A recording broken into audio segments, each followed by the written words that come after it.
for Sharon. So my name is Chris Pletcher. I'm on the board at Build Reuse and the treasurer for the organization. For folks who don't know, Build Reuse is the premier national organization focused on building material reuse and deconstruction.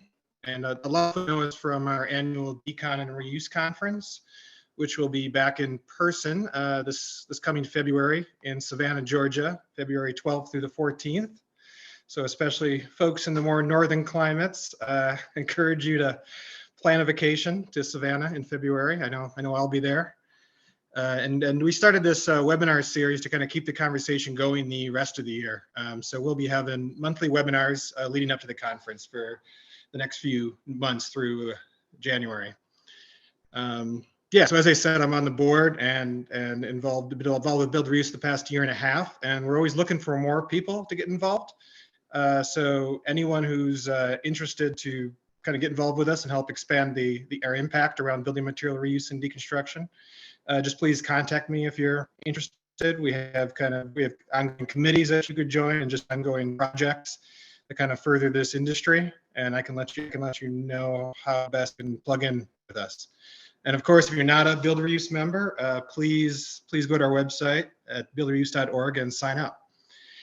So beyond my work with Build Reuse, I'm a consultant with a focus on helping social enterprises, especially reuse organizations, expand their impact.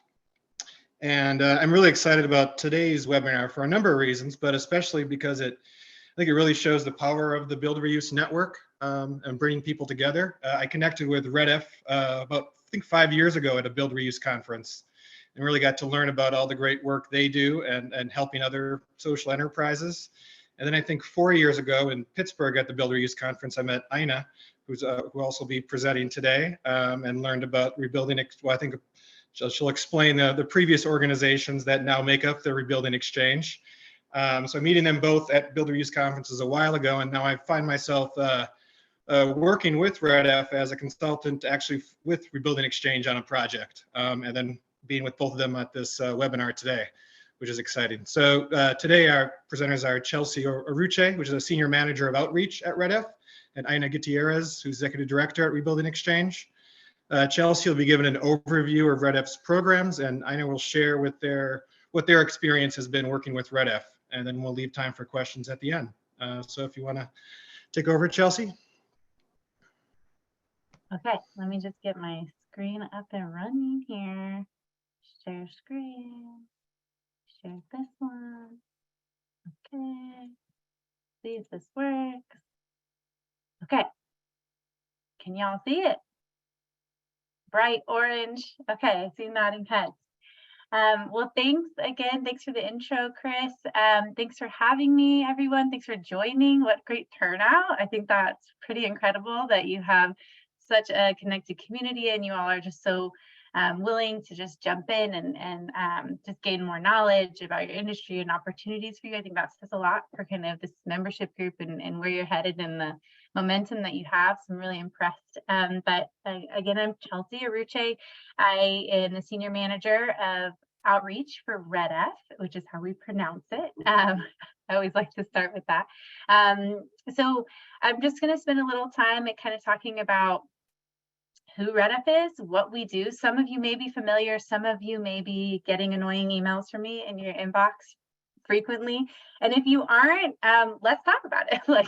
Let's talk about how I can send you more annoying emails. But really, I want to share a little bit about employment social enterprise, what that means to REDF, what we fund, and kind of what we care about, and see, and hopefully there's some alignment with what you all do.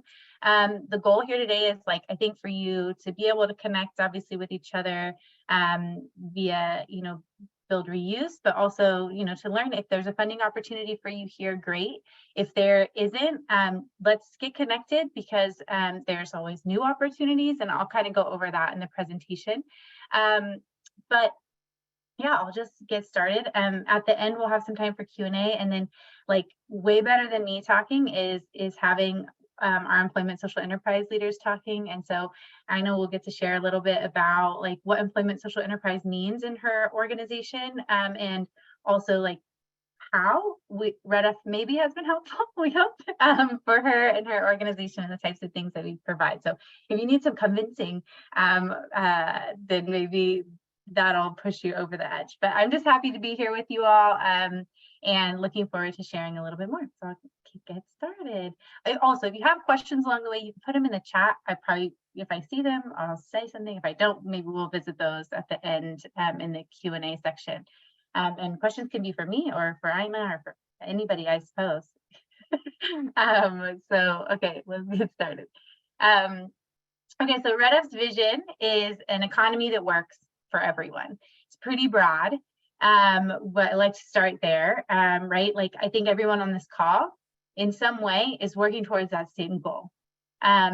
We specifically believe that the economy works best for everyone when people are getting back to work. There are, you know, kind of Red F's mission is that there are millions of people left out of our economy. And our job at Red F is to figure out, like, how do we get more people back to work, and specifically focus on what we talk about here, which is like certain traumas like homelessness, incarceration, and other barriers to employment that keep people out. Like, this is a compounding situation, maybe of existing racial inequities or other socioeconomic inequities that are in place in our country, compounded by kind of these other barriers that are impacting people's ability to hold a steady job, to have the support they need, and to make a dignified wage. And so really, like, we're a philanthropy that's focused on talent, is kind of how we look at it, like talent that's left out. And so the target populations, or the people that we focus on that are left out of the economy, are people who have been involved with the justice system, people who are impacted by homelessness, who have mental health and or substance use challenges, people with refugee or asylee status, survivors of domestic violence and human trafficking, and opportunity emerging youth. So in different ways, each of these populations faces like a steeper barrier to employment. And that's kind of what we have identified over our 25 years doing this work. And so what do we do about it? So at Red F, we say that we invest in businesses that reveal and reinforce the talent of those people who are breaking through those barriers to employment. So we take a capitalist approach. Like, we are looking at business as a tool, as a model, and we're saying, like, how do we use business to kind of solve this challenge? And that's how we look at social enterprise. That's kind of the lens that we look through, which all of you here are doing some level of that. You're running some sort of a business that is contributing in some way, some social impact. Like, that's the beauty. I was sharing with Chris, like deconstruction and like build reuse organizations are kind of like my favorite. They're like my little pet favorite of the employment social enterprise world, just because of also the impact on the environment, and just like where I personally, like on a personal level, kind of see the world headed. Like, I just think like what you guys do is really important and really special, and it fits so nice and neatly into what we fund as well. So to drill down a little bit on like Red F's version of social enterprise, we call it employment social enterprise. And that means, like, you're, yes, doing business for good, but you also have an explicit focus in your business on the employment piece, like who you employ, how you employ them is important. And so some of you here may have that focus, and some of you may be thinking about it, and some of you may not have it, and may not, not be fully focused on heading in that direction. But I know we'll speak a little bit to how, like, later in the call, to how employment is part of her social enterprise and how they think about that.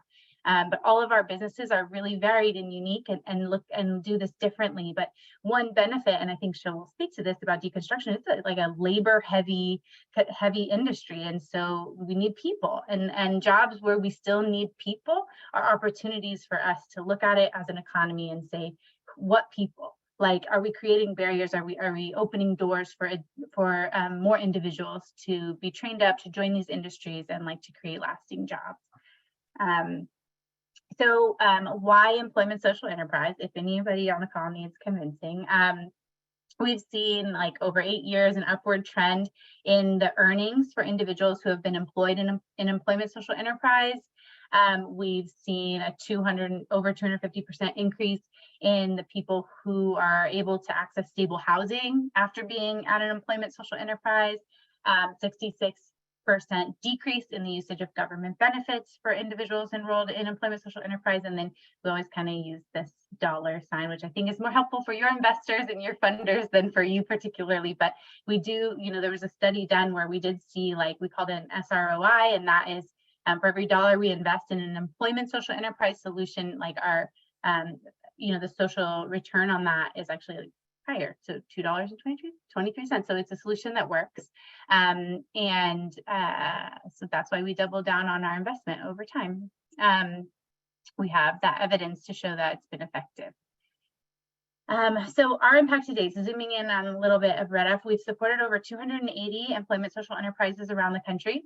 We actually started based in San Francisco, a little shop focused just on San Francisco and the impact that employment could make on the homelessness issue at the time 25 years ago. And now we're all over the country, 280 enterprises, 38 states, 100,000 people supported and employed, $2 billion in revenue earned. So this is like a movement now. It's something that's growing, something that hopefully we're convincing more people to fund, to start, to fund, to consume from. Like, this is a way of doing business that we want to keep multiplying in our country. There's an image of where all of our grantees are. If you're in the gray boxes, you should know, as senior manager of outreach, I have like, my goal is to fill this whole thing orange.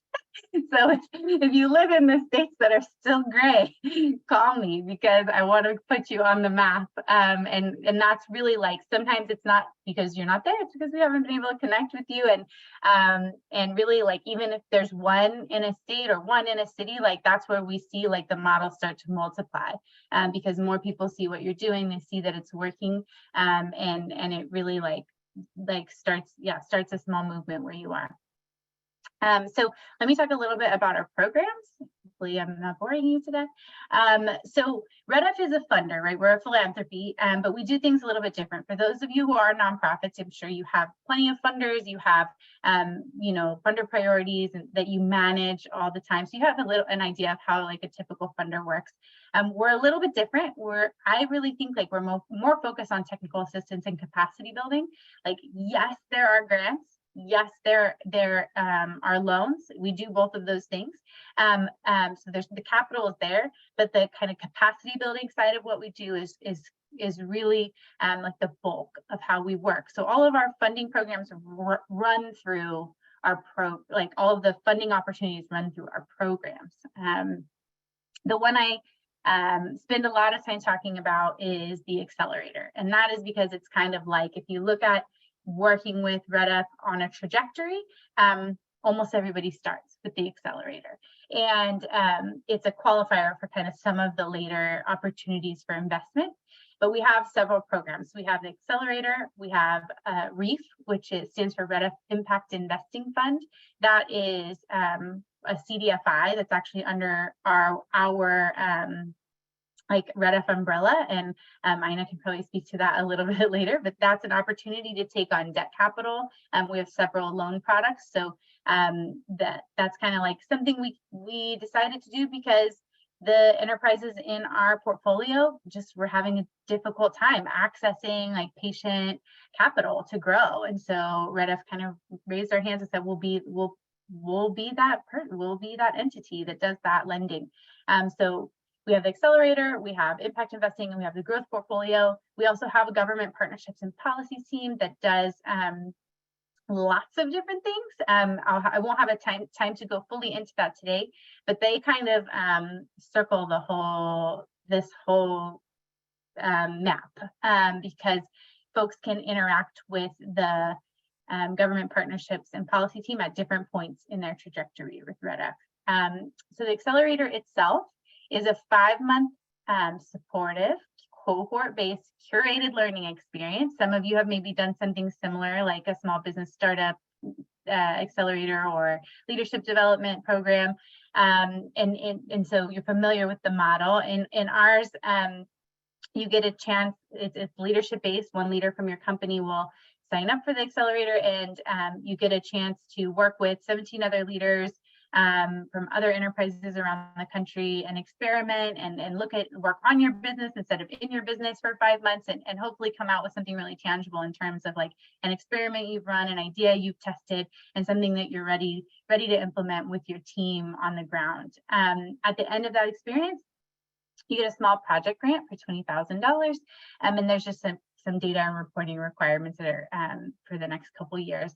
But you exit the accelerator into what's called the Red F Community Program, and that's like something that again, Ina can speak to later if it's on her mind. But in the community program, we've really built out a space, and we're continuing to build a responsive programming to folks that want to learn more about or want to dive deeper on a specific business or employment program topic. We have a retreat that we host every year, and lots of virtual trainings and capacity building opportunities throughout the year. But all of our grantees are kind of in that space. So it's similar to this network that you have for Build Reuse, and then that would be expanded in Red F to other industries, other target populations and such. So the opportunity to kind of learn from people doing similar work across the country or doing different work, but like heavily related, like in your own town would be, or your own state would be available for you in that community. The next program is the Growth Portfolio. You can kind of see that here, grayed out. Once you go through the accelerator, you are technically eligible to apply for the Growth Portfolio. That grant is $100,000 a year over 1 to 3 years, depending on the grant period that we're working with. There are a little bit different requirements for that program in terms of like the earned revenue that you need, but we could talk kind of more about eligibility later. But I just kind of want to get through the high overview, and I'll definitely drill down on like some of the things for the accelerator towards the end. So this was our accelerator cohort that came through our program the first half of this year. You might recognize some faces, and you might recognize some companies from around where you live. I think it was Melissa. I heard Melissa say she was in Minneapolis. So you may know Latunji's Palette. We've got Kitchen for Good. I have a Kitchens for Good from San Diego. I have a Beanus from Chicago. Piece by Piece from Los Angeles. The other ones from Austin, and various other places. So hopefully you can maybe see someone from your town here that's working in employment social enterprise. But really, like, we strive to build cohorts that are representative of our full network. So whether that means like diverse in business model, diverse in leadership, or leadership demographics, or state and geography, like we really try to put together a group that there's gonna be someone you can learn from no matter what stage of business you're at. So a little bit about the program itself, the accelerator, if I can convince you to join, is that I mentioned it's a 5-month program. We teach it in a hybrid format. So the first week at the kickoff, you're in person in Austin or San Francisco. At the 2.5-month point, you're virtual, so you can stay kind of where you are, not have to travel. And then at the last week, the culmination, you travel again to either Austin or San Francisco, the opposite of where you started. In between those sessions, you have 2 to 5 hours of work per week. That can look like meeting up with your peers virtually. It can look like some coaching with your relationship manager on the accelerator, or meeting with kind of a peer group to like move your experiments forward. Lots of different things, but we try to kind of make it a little lighter during the weeks that you're not in session, so that, because we know you're busy with your businesses. In terms of the curriculum, what you get to focus on, it has 4 pillars. So we do business model, financial management, your employment program, and leadership development. So when we do our screening and like what makes you eligible for the accelerator, we're looking kind of, can you engage in these four buckets? Because we want it to be a rich experience for you and your peers. So if you've got, relatively robust business model, your finances are generally in order, you've got an employment program, even if it's small, and you're really like interested in developing as a leader and digging in, answering some tough questions, like having a growth mindset, like that's what we're looking for, because that's what you're going to spend the bulk of your time doing. And I mentioned the networking piece is always a big element, and we do try to make a lot of space in the programming just for you to spend time with the other folks that are in your cohort, to get to know them, and to build that network with the enterprises, with Red F, and the rest of our community. So in terms of eligibility, we look at two different things. So you may, like I mentioned at the top of the call, you may see yourself here, or you may have questions, and we can follow up with those either in Q&A or separately at one-on-one, or you may not see yourself here, and that's okay too. But I'll just go over really briefly. So from an applicant perspective, the person who goes through the accelerator should lead the employment social enterprise or have relatively full decision-making authority. We also have some worker owner organizations that have started to join, so decision-making can look a little bit different, and we're exploring that. So if there's any worker owner models here, like definitely happy to have that conversation. The language we use now is full decision-making authority, because we want the person in the accelerator to be able to sit down and say, I wonder if we changed our pricing model, and then actually be able to leave and relatively implement that. Not to say you're the only decision maker, but that you have some authority to be able to do that. We need you to commit to attending the 3 intensive sessions, like I mentioned, 2 in person, 1 virtual. Be willing to provide data for 2 years, and just be willing to generally work on challenging issues, like I mentioned before. Make tough decisions, which everyone on this call, I'm sure, does every day. But that just really speaks to like an openness and a growth mindset to engage with the curriculum and your peers. From an enterprise perspective, like this is the business you're running. Maybe some of you on this call are running kind of multiple business lines. So you can also think about your business, kind of the different business lines you run in terms of eligibility. So the enterprise should provide paid employment and some level of employee like wraparound services, or what we call employee success programming, to one of Red F's focus populations, which I mentioned earlier. And I can answer questions if you have any questions around like, what is a wraparound service? What does that look like? The business should generate between 100,000 and 2 million or 2.5 million a year from the sale of the goods and services.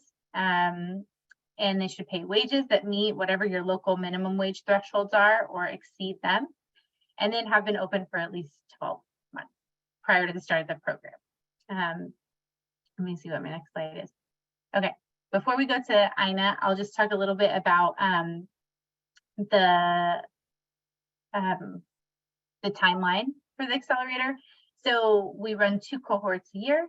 We run from January to May, and then from July to November. So there's 2 opportunities to apply, 2 times of year you can think about doing the programming. I think what Chris mentioned is winter tends to be better for folks in your industry than summer.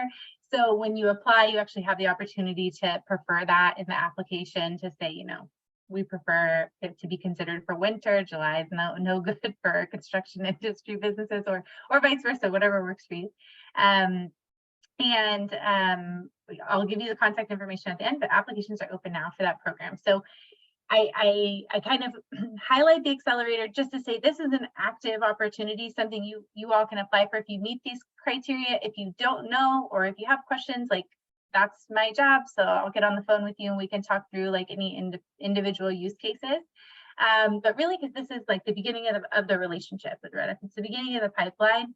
And we have like a very inclusive selection model. If you meet this criteria, you're probably getting in. And like I mentioned, the only reason we have the criteria there is so that we know you can fully engage in like the different modules in the accelerator. But I will briefly say there are other opportunities with Red F. If you want to be considered for the Growth Portfolio Grant, which is later down the road, the accelerator is pretty much the only way to start that pathway. But we do have the government partnership program that I mentioned before. And what we do on that side of our work is we sort of apply for big state and federal grants, and sometimes counties. Like we do a really big engagement in Los Angeles County. And when we get those grants, we disperse them. So those opportunities can be cyclical, but usually we have to apply for the funding as REDF. They give us a big tranche of government dollars, and then we disperse that. And we don't just disperse that usually within our community of grantees. We usually open that up more broadly, because what happens is, like with our SNAP ENT programs, is we were able to get a tranche of money, and then we were able to bring in a cohort of leaders from across the country. We did this virtual from across the country and really train them on how to apply for SNAP ENT resources for your organization. And then there was like a technical assistance grant that went with that. So each of those opportunities is different. It's hard to like profile them in one single webinar, but what I would encourage you to do, and I'll kind of say this again at the end, is fill out, and I'll give the link to Chris as well to send out to y'all, but we want you to fill out the REDF program interest form, because that's how I kind of get you into our communications, into our pipeline. And then based on the information you provide, I can kind of pull you up for any opportunity that comes across my desk. So, you know, this is just the accelerator, but let's say the next opportunity is for smaller organizations, or there's no revenue ceiling or no revenue floor, or you don't have to have an employment program yet. Like, these are the things that kind of come across in some of the other programming that we do. And if you fill out the interest form, then I can kind of sort of filter the results of that to see if there's a program that that we could reach out to you for, and see if you'd like to participate. So I hope this is helpful. I hope somebody learns something and wants to be a part of our programming. I'm really like so happy to share, and I would just love to pass the mic to Ina for a little bit, just for her to speak about kind of, I think, Ina, just the employment piece would be really cool, because I don't know if everyone, you know, is engaged in the employment work, and just thinking about that part of your work and how that's benefit, you know, pluses, minuses, like how that impacts kind of your industry. And then if you want, just like, what have you learned as being a part of the REDF community, or what's been helpful for you? Yeah, it's really, the mic is yours. I didn't coach her, you all, on anything to say, so everything is unfiltered. I'm not sure I'm super coachable anyway, Chelsea, so no worries. Okay, this is her, and then I'm going to turn off my slides so that y'all can see her face well and not have to be I think some of these faces have already seen my face. I don't know. There's some familiar names on here, so good to see you all. My build, reuse, sustainability, deconstruction friends. I'm Ina Gutierrez. I'm the executive director of Rebuilding Exchange in Chicago. You may know us formally as Evanston Rebuilding Warehouse and Rebuilding Exchange, but Chicagoland area organization. We are a nonprofit, and we do three things. We reuse building materials, we reduce construction waste, and we train, support, and connect folks overcoming barriers to employment into building trades careers. We have been part of the Build Reuse Network, I think, since the founding of at least the Evanston Rebuilding Warehouse, if not the Rebuilding Exchange. So the 2019 conference that was mentioned, I was there too. And so this network has been really critical for Rebuilding Exchange to be part of peers of a network of people that get it, that understand what this work is and what it means.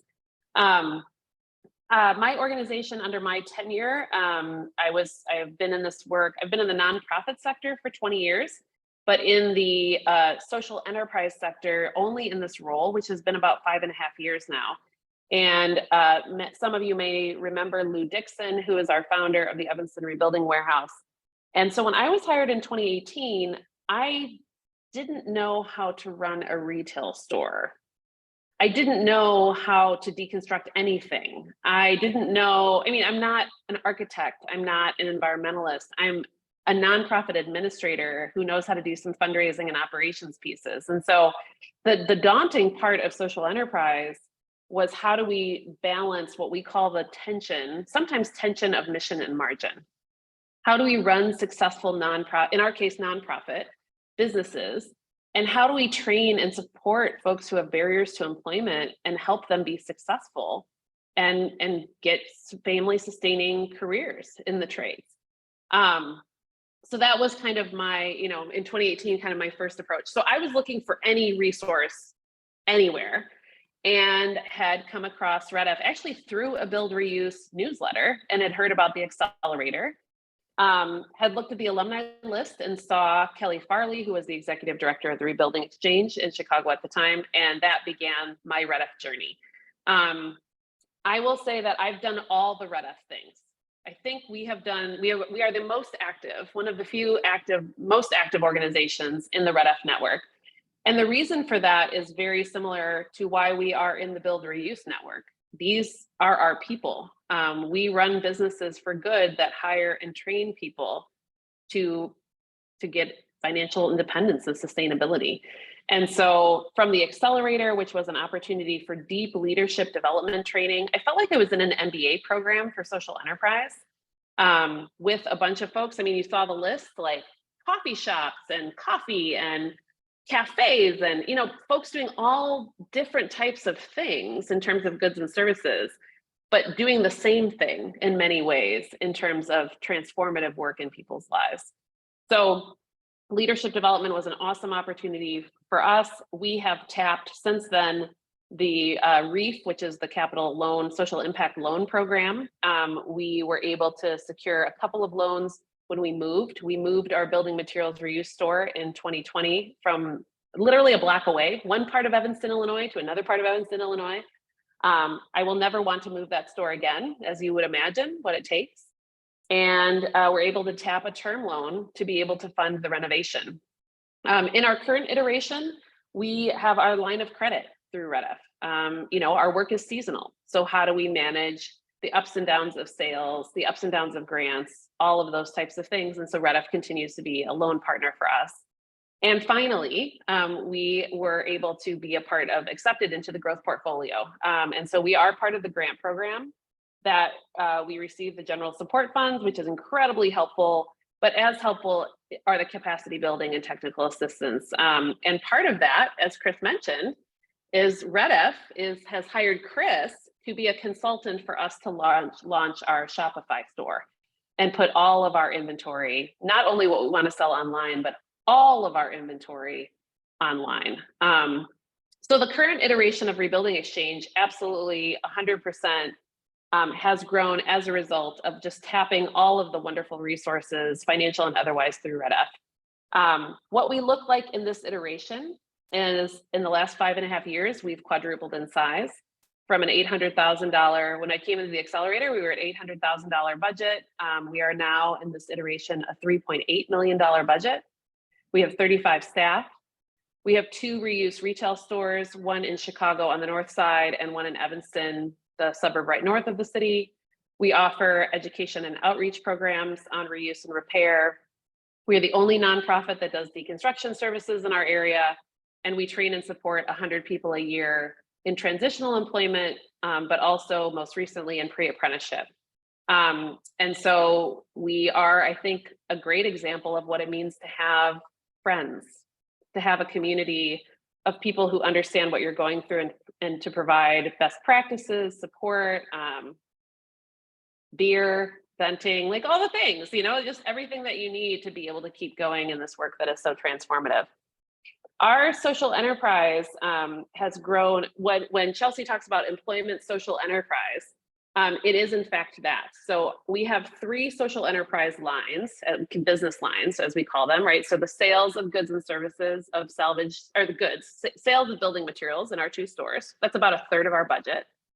We have our deconstruction services. So we contract with homeowners. We don't really do commercial work. So residential work as small as a kitchen renovation, as large as a full home deconstruction. If you follow us on LinkedIn, you'll see we're actually in the process of deconstructing a 100-year-old barn in Evanston, Illinois. And that work is all done by members of our transitional employment program and salvaging all of that material to then be reused in our community. And we have and so those 2, and then we do the workshops and classes. The transitional service work, the social enterprise the work is done by transitional employees who are overcoming barriers to employment, who want to access careers in the trades.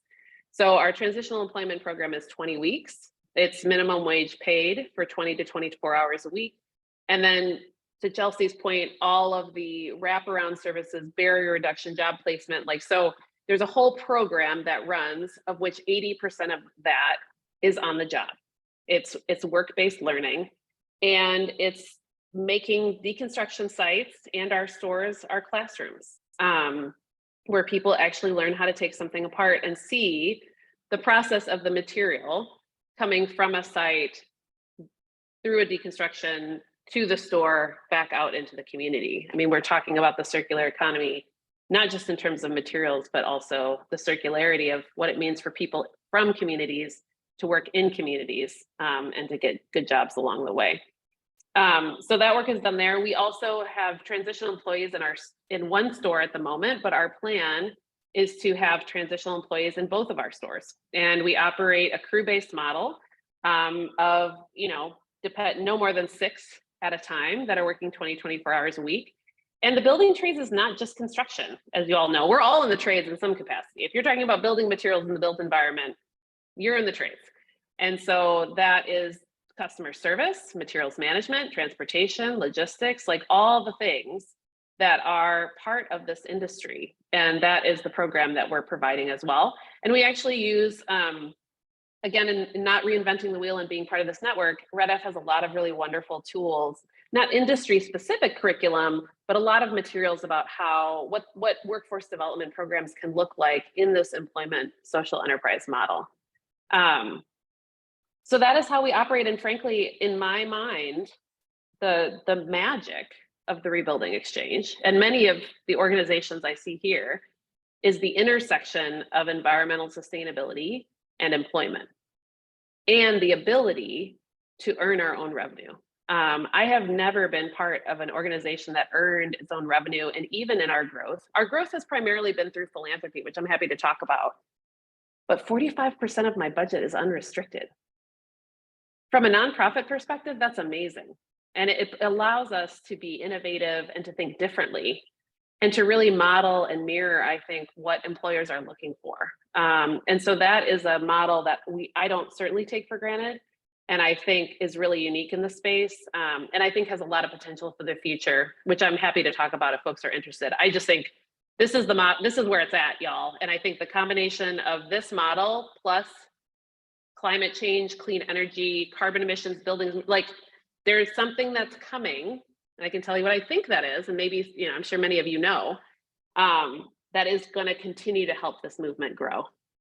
And the growth of the movement is a celebration and value of not only our Earth's resources, but the people that live here and the people that we care about. So, so that's my overview. I'm happy to answer any questions as folks, have them. Oh, and I have a question, Jim. I'm happy to answer your question. So yes, Ann Nicklin. So it is not the U.S. Department of Agriculture. So one of the biggest areas of growth has been government contracts. And I will tell you all, I don't know if any of you get government contracts. I think a couple people work for the government, so I will be careful in my words. It is just a completely different way of operating. Chelsea mentioned SNAP ENT, which is the SNAP Employment and Training Program, funding through the USDA, the Department of Agriculture. That is true. But in most states, and increasingly, I think what will come down from the National Infrastructure Bill and the Inflation Reduction Act is additional workforce development dollars through municipalities to fund workforce development. And I think, and I will speak for Rebuilding Exchange, I don't get any money for environment, y'all. I get all of my philanthropic dollars for workforce training. Foundations, major gifts, government contracts, all of our institutional dollars are to support workforce training. Not that people don't love the environment. It's not that. It's just the landscape is so much different for climate funders. It's just much smaller, in my opinion. So in terms of capacity, in the pandemic, we made some pretty major moves. The first one is we literally moved our headquarters in Evanston to a 29,000 square foot space that was double the size. Not only for retail store, but also for workforce training and education, just telling our story and having appropriate spaces to grow our mission. In March of 2020, and in that time, I will say, we did receive our first SNAP ENT grant, so that is true. but our grant was done through an intermediary. In Chicago, and I think in some states, Chelsea, you may know more about this than I do. There are some larger intermediaries who can deal with all the administrative and compliance stuff. And then they will charge you like a 5 or 6% admin fee. And then you actually get to do the work that you're good at and access those dollars. And so that was our first government contract and allowed us kind of a dip in the pool, as you were, for government grants. In March of 2021, we legally merged / acquired the Rebuilding Exchange in Chicago. So that allowed us to be regional, and it doubled our budget. We were both kind of $1.25 million, and we doubled to 2.5. And the result of that, I think, was being scaled enough to be competitive to apply for our first state contracts. So in January of 2022, we applied for, and I don't know how many government grant writers there are. I had no idea if what I was writing was any good, but had a vision, had a program, had data and evidence to support it, was environment and employment, which I think sets us apart. And we received both of them. We received 2 government grants through the state of Illinois, one of which to start pre-apprenticeship, which is not the employment social enterprise, but very, very important for upskilling the population we serve. And also in Illinois, if you're going to work on a public works project, you're going to be union. So providing those living wage career pathways. And we have then grown ever since. And again, didn't want to do it because the compliance is really difficult. The administration is really difficult. And in our first year, went from serving 35 to serving 100 people. Most of our graduates are making $19 an hour in open shop, and those in apprenticeship are on their way to $25 an hour.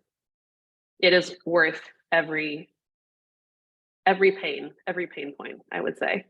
So yes, government contracts has been a big part of our growth, but I would also say that it's not the only part of our growth.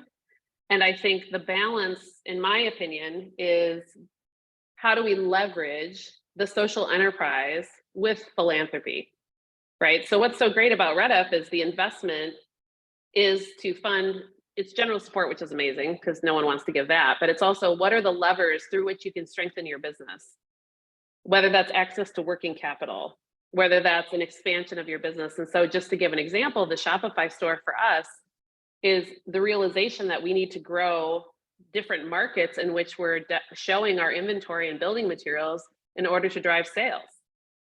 Could I have eventually hired Chris on my own? Probably. He's a very reasonably priced guy. I would recommend it. But how much better, faster, more strategic is it to have a funder write you the check or write them the check? And so we've tried to leverage and balance that when we are receiving grant funding, government grant funding, whatever it is, that often the investment is in the social enterprise business. And then in theory, you grow the social enterprise business, and then you're more attracted to philanthropy. And so it kind of becomes this like laddering effect. The last example I give, and then there's a question for Chelsea so I can stop talking, is that our Evanston move was also a really big investment in our social enterprise businesses that was a direct result of philanthropy. And so one of the big experiments and risks for us moving to a larger location is that we were going to go from a 10,000 square foot retail store to a 20,000 square foot retail store. And would the sales grow sufficiently for us to cover the rent? Right, we're going to rent 29,000 square feet of space. I mean, it's no small, as you all know, these stores need space. And we weren't sure we could do it, but knew that we needed to try to grow that space, but we needed money for the renovation. And so the money from the renovation, 90% of it came from philanthropic sources. Could we have moved eventually on our own, saving our pennies and profits from our sales of goods, of deconstruction services and of retail stores? Probably, sure. But it would have taken 5 years, at least. So the opportunity of balancing the philanthropy and the social enterprise is how do you get an investment in one that then funds the move? And sure enough, we're in the first year and the sales increased by 20%. And that allows us to build upon other things because then we have more jobs, we have more training opportunities for people to be able to help operate our store. And so it's just finding that, for me, it's been tricky to find that balance between the two to make both run. But you know, 1000% worth it. I know, that was awesome. I learned a lot. I love this because I get to learn so much. And I really like how you just talked about how if you put the investment in the social enterprise, like hopefully, like the beauty of the businesses on this call is that like that can elevate your profile and move you to a place where like even where philanthropy like can engage in greater grant dollars and things like that. So I just love how you It's just, articulated yeah, it's just interplay. totally. And it's unfortunately, you can't take your eye off of any of it at the end of the day, right? You can't take your eye off the workforce development program work and striving for innovation and managing and pivoting based on people's needs and all the external things that happen in our community. You can't take your eye off that. You can never stop fundraising because you stop fundraising for a minute and then you're going to lose opportunities. And you can't take your eye off the business because if you take your eye off the business, then that's the base that kind of got you there. And that's the learning, that's the training ground for the workforce training program. So it's unfortunately, I mean, you can like go have a pizza party or something occasionally, but otherwise, like you can't really take your eye off of any of it at any time. And for what I know some of these organizations to be in for the Rebuilding Exchange, it's really challenging if you're $1 million budget or smaller. There's just not enough of us to do all the things that we need to do. And so one of my priorities as being the executive director was really thinking about scalability, not only for mission, which is first and foremost, the most important thing that we're all doing, but for efficiencies of scale and for financial sustainability. So that was a strategy that was very intentional on our part, because I don't know how we keep all our eyes on all the things without more people, without more impact. And, you know, I live in Evanston, Illinois. It's a town of 70,000 people. Like we aren't going to solve for climate change in Evanston, Illinois. We're not going to solve for income inequity in Evanston, Illinois. Like we all need to do the things, but at the end of the day, some of it, again, in our view, is systems change, policy and advocacy, like the movement of what it needs to be. Awesome. Thanks for sharing. Natalie, you had a question about whether Red F is working with social enterprises in non-urban settings. And without knowing more, yes, like we'll work anywhere. we don't have a sort of a only city like funding strategy. We'll fund anyone who's doing this work. And the only caveat is we don't do like startup organizations. So if your organizational budget is currently like under 100,000, due to being more rural, which maybe is not a correlation, but that would be my only thought, is like when we've had calls with organizations that are more remote or more rural, sometimes they don't have the revenue levels yet, or maybe the employment levels yet for Red F to like engage. Like I think I mentioned, we look for organizations that have at least 100,000 in earned revenue, and also at least 5 employees that have barriers to work. So as long as you kind of hit those targets, I don't foresee like any other potential issues. And in terms of like, do we have like a unique or specific strategy for companies and organizations that are outside of urban settings? Not specifically, but we have a very deep bench of consultants, and even the folks inside of Red F have done lots of different projects. And so whatever, if engaging with your organization required like additional expertise for that setting, we would find it. That's kind of the business we're in. It's like, if we don't have it, we'll go find it for you and we'll bring it in. So hopefully that's helpful. But if you have more questions, feel free to chime in or we can follow up. Thanks for sharing that. I think there's lots of places that would fit the eligibility requirements in non-urban settings, but I also was curious in terms of barriers to employment, where so many places are seeing a brain drain, so to speak, and people simply don't even have opportunities at all in their communities that they want to stay in and they want to invest in. So from that perspective, I was just curious because the model could be and would be so helpful in in, communities. I'm from the upper Midwest, so communities I'm quite familiar with, but thank you so much for sharing. It's really helpful. Yeah, Natalie, thanks for that clarification. We do have several organizations that, so we have one group that's in our portfolio called Coalfield Development, and they're in West Virginia and Appalachia, and they do have, like, they engage people with barriers to work that REDF has, but I think the organizations that kind of circle them and that I speak to in that region, this is often the conversation. It's not like the barrier to work is there's nowhere to work. And so that is a conversation that we're having with folks. And one thing I can say after 4.5 years at REDF, like, that's really straddles just like the end of our last strategic plan, and this one is like, we're a learning organization. We're always learning and growing, and we like to learn and grow with our grantees. And so as like we see trends, as I see trends, that's what I bubble up and I say, like, are we talking, do we want to talk about this? Like, does this fit our mission? Is this where we're headed?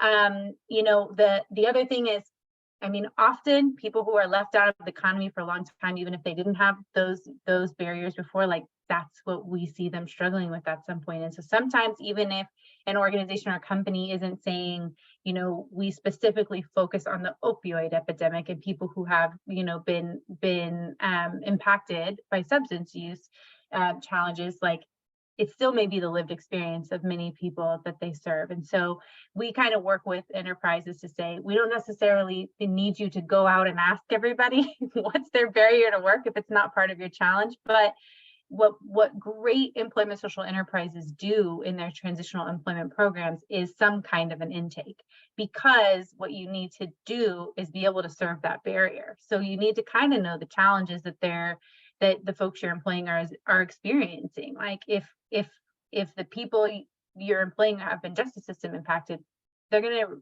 potentially require different interventions and different supports than opportunity youth who maybe, let's say, aged out of the foster system or something like that, and they just never had an opportunity to get a meaningful job. And so the way you as the employment social enterprise would design their supports would be different based on kind of the challenges that the employees face. So it's kind of a yes and. It's like, we don't have a specific focus on like just economies or just local communities that don't have jobs. And we can engage in the conversation, because what we normally find is that there is justification even within our barriers because of sort of what happens in communities that don't have access to the economy. So doesn't always happen, but there is something there even within our current model.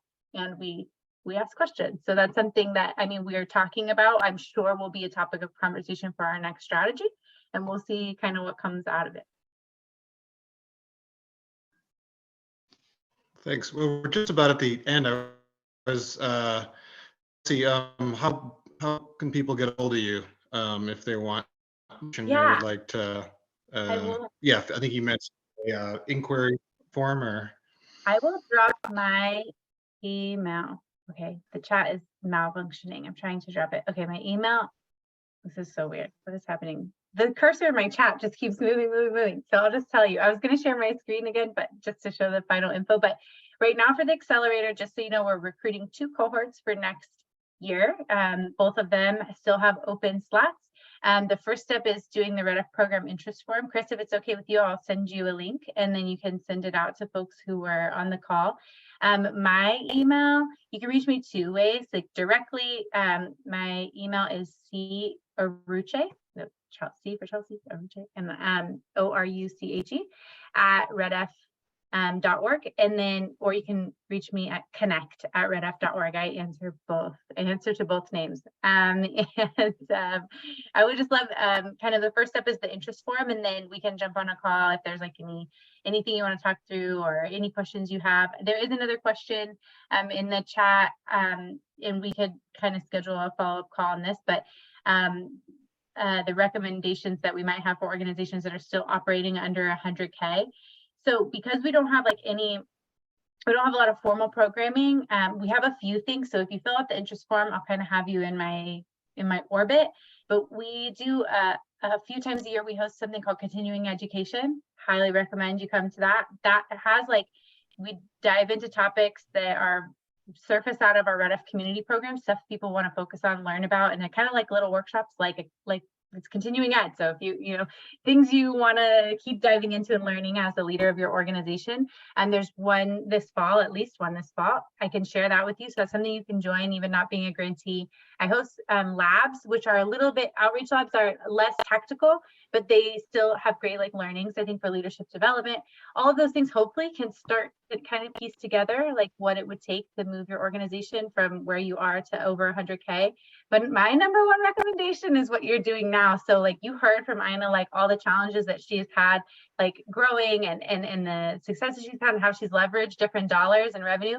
The thing I always tell people when they first contact me, if they're smaller, is like, who do you want to talk to? Like start the conversation, like ask another person on this call, hey, how did you get from 99K to 101? Like, what was that? How did you do that stretching and learning from your peers? Like, we don't need to reinvent the wheel. So like, how might we like just employ similar strategies and tailor them, of course, to your organization? But connectivity in with other organizations that have done this before is like number one thing Red F tries to do. So if there's someone here you want to talk to, I think Chris could probably facilitate that if you have access to each other. If there's someone on our website or in our network that you want to talk to, we have listed all of our grantees on our website. If there's someone you want to talk to, I generally just hit them up and say, hey, I know there's somebody from this place that wants to chat with you. Do you have 20 minutes to do like a virtual coffee? And usually the answer is yes. Maybe not right now, maybe 2 weeks from now, but usually the answer is yes, because everyone is like her. Everyone's trying to grow this movement. So that's my number one suggestion. We also have an online resource called Red F Workshop where you can find like a lot of like self-serve resources. It's relaunching. So I'm not directing people to it right now, but it's there, redfworkshop.org, and you can kind of search for anything you're looking for, like specific strategies you want to learn more about. We've created a lot of content, but we're also relaunching the tool. So it'll look totally different in 2 months and be a lot more, hopefully, user-friendly to engage with. So if you're anxious, you can check it out now. But we'll do a full launch in the fall. So if you're on our mailing list, you'll get it. Well, thank you both very much. So I think this was really, really great. And we'll put the recording up on the Build Reuse website. And in September, we'll be having another webinar that we'll be announcing shortly. So keep an eye out. Can I say one last thing, Chris? There was a question in the chat we didn't have time to answer, but I would be super interested in talking big picture at the Build Reuse conference about some of the opportunities and challenges in construction in the field and what it looks like. I think there's a ton. I try to be through a lens of opportunity. I think there's a lot of opportunity for us to work collaboratively and frankly nationwide to respond to some of the shortages and other things that are happening. So I don't know if there's space for that in February, but I'd be very interested in having conversations with people around that very topic. It could be either in February, or it could be, we're still filling out some of the webinars that could even be kind of a panel type discussion on a topic like that. So I'll add that to our list, both for the conference and for upcoming webinars. And maybe we'll have you back, Ina. I have another request. Things I think about when I'm talking to people who are in your industry is like, so I live in Los Angeles. Now we're just chatting, right? Now I live in Los Angeles. And Chris, I think we talked about this. You don't find as many of these sort of businesses here, and I think they would do really well. But like real estate is very expensive, and Ina, as you mentioned, like it takes space to do what y'all do.